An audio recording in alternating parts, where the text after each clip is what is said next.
So I think another way that the LGBT community could avoid tobacco kind of altogether as a whole would be really therapy. Going to therapy, having access to therapy that is low cost or free or included in health plans is huge. Some ways that the LGBTQ community can help with stop smoking is like the advertisement and just the accessibility.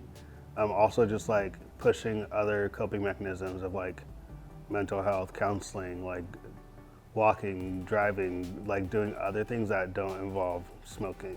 As soon as you turn 18, you want something to alleviate the stress and trauma that you've experienced as a young LGBTQ youth, going through bullying, not being accepted, all of that. It is a heavy road, but I encourage folks that if you have a friend, someone, find methods of ways to de-stress, find other things that might be a little bit more healthier, such as yoga, meditation. We should feel a responsibility to cultivate a better culture for our youth, and ways that we can do that is definitely not glamorizing it so much in media, and also I think sharing more like coping mechanisms and resources for our problems. So many queer people, myself included, have so much trauma.